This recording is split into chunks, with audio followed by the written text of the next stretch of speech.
ثم الصلاۃ علی المختار فی القدمی مولا صلی وسلم دائما ابدا علی حبیبک خیر الخلق کلہم۔ بسم اللہ الرحمن الرحیم۔ تمام عبادات کا تعلق اللہ تعالیٰ کی توحید کے ساتھ ہے۔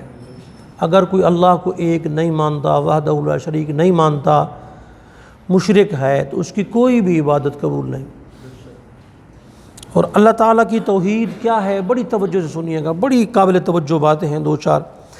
توحید کا معنی یہ ہے کہ اللہ تعالیٰ کی ذات پاک کو اس کی ذات اور صفات میں شریک سے پاک ماننا۔ اللہ کی ذات میں بھی کوئی شریک نہیں، اللہ کی صفات میں کوئی شریک نہیں، یعنی جیسا اللہ ہے ویسا ہم کسی کو اللہ نہ مانیں۔ اگر کوئی اللہ کے ہوتے ہوئے کسی دوسرے کو اللہ تصور کرتا ہے، وہ ذات میں شرک کرتا ہے۔ علم، سمع، بصر اللہ کی صفات ہیں، جیسی صفات اللہ تعالیٰ کی ہیں اگر ایسی کسی انسان کی مانتا ہے تو وہ مشرک ہے۔ تو بڑی توجہ رکھیے گا، میں اپنی بات کی اختتام کی طرف ہی آ رہا ہوں۔ یہ بتائیں مجھے، اللہ تعالیٰ نے انسان کو سمیع بصیر نہیں بنایا؟ فَجَعَلْنَاهُ سَمِيعًا بَصِيرًا، ہم نے انسان کو سمیع اور بصیر بنایا۔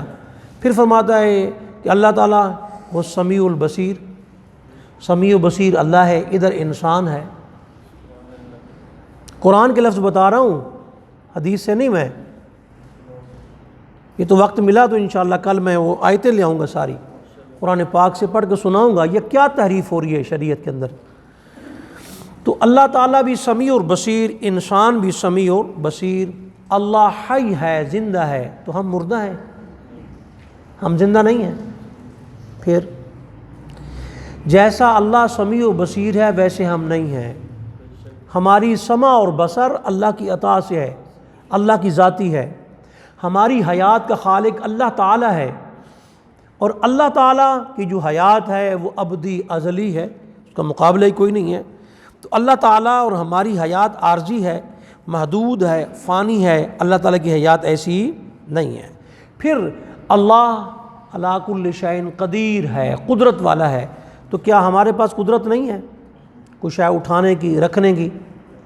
ہم بھی تو قادر ہیں، اللہ نے ہمیں طاقت سے نوازا ہے۔ اگر قدرت نہیں ہے تو پھر انسان اور پتھر میں کیا فرق رہ جائے گا؟ ایک ہی چیز ہو گئی۔ پتھر میں قدرت نہیں، انسان میں قدرت ہے۔ تو اسی طرح اللہ تعالیٰ نے انسان کو مختار بنایا، لیکن ہماری قدرت اللہ تعالیٰ کی عطا سے ہے، اللہ کی قدرت ذاتی ہے۔ اور پھر اللہ تعالیٰ نے انسان کو علم کے زیور سے، اللہ بھی علیم ہے، انسان بھی، اللہ جانتا ہے، انسان بھی جانتا ہے، تو پھر کیا کہیں گے؟ اللہ کا علم ذاتی ہے، ہمارا علم اللہ تعالیٰ کی عطا سے ہے۔ تو جب عطا کا تصور آ گیا تو شرک خود بخود ختم ہو گیا۔ جیسا علم اللہ تعالیٰ کا ہے، جیسی سمع اللہ کی ہے، جیسی ذات اللہ کی ہے، جیسی صفات اللہ تعالیٰ کی ہے، نہ اس کی ذات میں کوئی شریک ہے نہ اس کی صفات میں کوئی شریک ہے۔ ہماری صفات جتنی ہیں اس کی عطا سے ہے، اور سب یہ عطائی ہیں۔ اب یہ کہیں گے جی مشرکین تو یہی کہتے تھے کہ یہ بت جو ہیں اللہ پاک نے بنائے ہیں، وہ بھی کہتے تھے یہ بت اللہ نے بنائے ہیں۔ تو بھائی یہ وہ مانتے تھے اللہ نے بنائے ہیں، لیکن کیا خدا نے کہا ہے ان کو خدا بنا لو؟ انہوں نے کیا بتوں کو وسیلہ بنایا تھا؟ انہوں نے کہا نہیں، ہم بتوں کو اس لیے پوجا کرتے ہیں تاکہ ہمیں اللہ کے قریب کر دیں۔ یاد رہے کہ اللہ تعالیٰ کی جو صفات ہیں وہ عطائی ہیں، الوہیت خدا ہونا عطائی نہیں ہے۔ اللہ تعالیٰ نے کسی کو خدا ہونا عطائی نہیں ہے، اس وجہ سے وہ نالائق جو تھے وہ مشرک ہی رہے۔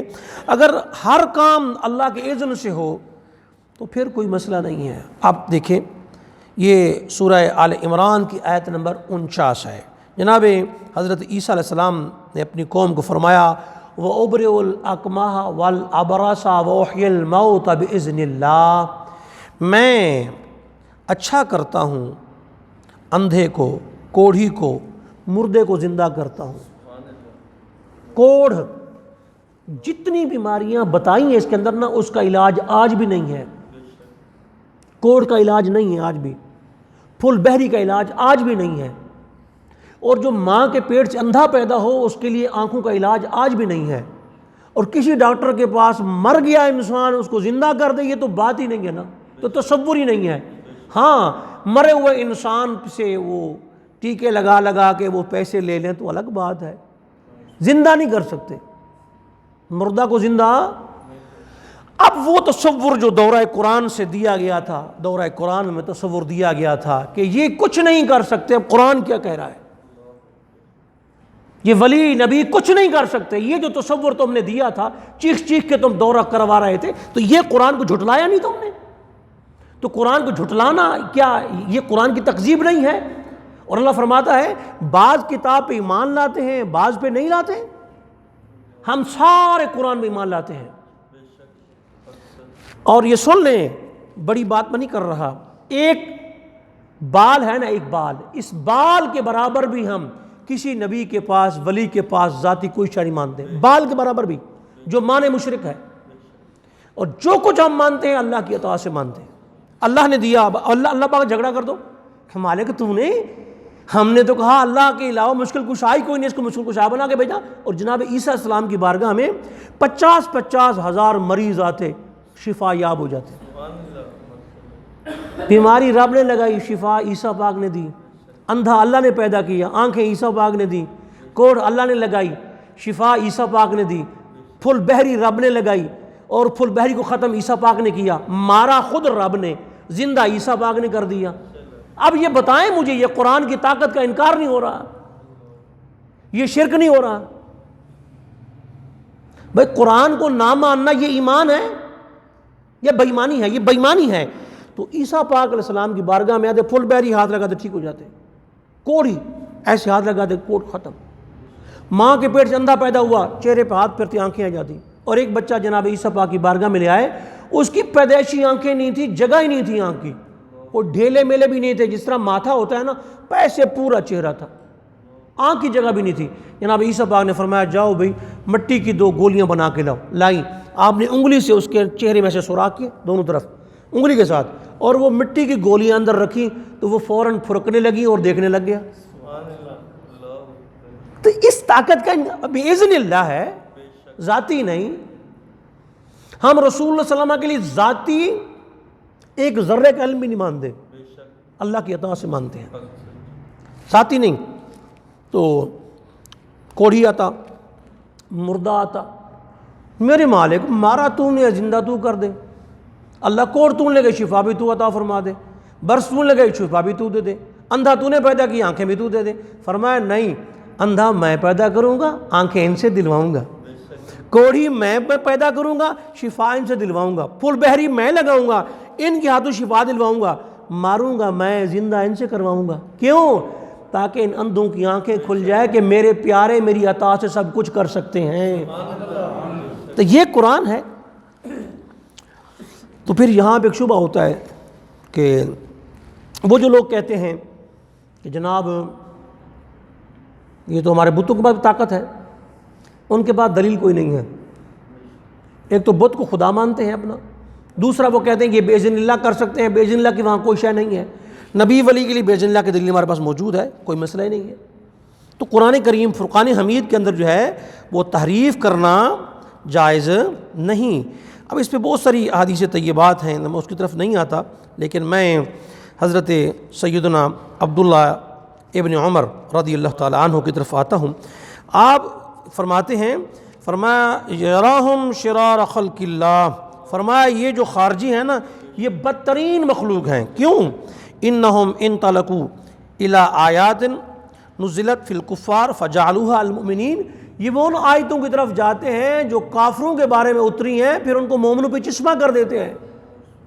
تقریر کیا ہو رہی ہے؟ ولی کچھ نہیں کر سکتا، ولی کچھ نہیں کر سکتا، طاقت ہی نہیں ہے، یہ مکھی نہیں بنا سکتے. تو جو بتوں کے بارے میں اتری ہیں وہ ولیوں پر چشمہ کرنے والے خارجی ہیں. ایک آیت کا شان نزول چیلنج ہے میرا، ایک آیت کا شان نزول لا کے دکھا دے کہ ولی کی مذمت میں اترے قرآن پاک. لیکن نہ خنجر اٹھے گا نہ تلوار ان سے، یہ بازو میرے آزمائے ہوئے ہیں۔ اب میں دکھاتا ہوں آپ کو، یہ حضرت عبداللہ ابن عباس کی تفسیر ہے رضی اللہ تعالیٰ عنہ۔ عبداللہ ابن عباس، تو حضرت عبداللہ ابن عباس کی تفسیر ہے تین مقباس، اور ابن کثیر نے بھی یہی لکھا ہے جو تمہارے امام ہیں۔ باقی ائمہ کو بھی اٹھا کے دیکھ لیں، روح المعانی کو دیکھ لیں، روح بیان کو دیکھ لیں، جو جی چاہے آپ تفسیر اٹھا کے دیکھ لیں پرانی، سب کے اندر یہ بات لکھی ہوئی ہے۔ تو اللہ تعالیٰ فرماتا ہے کہ لَن يَخْلُقُوا ذُبَابًا وَلَوِ اجْتَمَعُوا لَهُ، فرمایا یہ مکھی بھی نہیں بنا سکتے اگرچہ سارے اکٹھے ہو جائیں۔ پھر اللہ فرماتا ہے اگر مکھی ان سے کوئی چیز چھین کے لے جائے لا يستنقذوه من، وہ اسے واپس نہیں لا سکتے، ضعف الطالب والمطلوب، جس کو طلب کر رہے ہیں وہ بھی کمزور، طلب کرنے والا بھی کمزور، یہ مکھی بھی نہیں بنا سکتے۔ اب مجھے بتائیں مکھی بڑی ہے پرندہ بڑا ہے؟ پرندہ۔ تو عیسیٰ علیہ السلام مٹی اٹھاتے اور اسے مٹی کا پرندہ بناتے، پھونک مارتے، کہا اتی الطیر فانفخ فیہ فیکون طیرا باذن اللہ، میں مٹی کا پرندہ بناتا ہوں، اس پہ پھونک مارتا ہوں، اللہ کے اذن سے پرندہ بن جاتا ہے۔ مکھی تو چھوٹی جی شاہ ہے، پرندہ بن رہا ہے، اور مٹی چوں پھونک مارتے اڑ کے جا رہے ہیں پرندہ باذن اللہ۔ تو مکھی بڑی، اب قرآن کا بدل ٹکراؤ، پھر وہ مکھی نہیں بنا سکتے، ایک جگہ فرما رہے ہیں وہ پرندے بناتے ہیں۔ تو پتہ چلا قرآن یہ کہہ رہا ہے کہ جو مکھی نہیں بنا سکتے وہ اور ہیں، جو پرندے بنا سکتے ہیں، جو مردوں کو جلا سکتے ہیں وہ اور ہیں۔ اب دیکھیے ان کی شرارت، دیکھیے میں شرارت عبداللہ ابن عباس سے میں پڑھ کے سناتا ہوں۔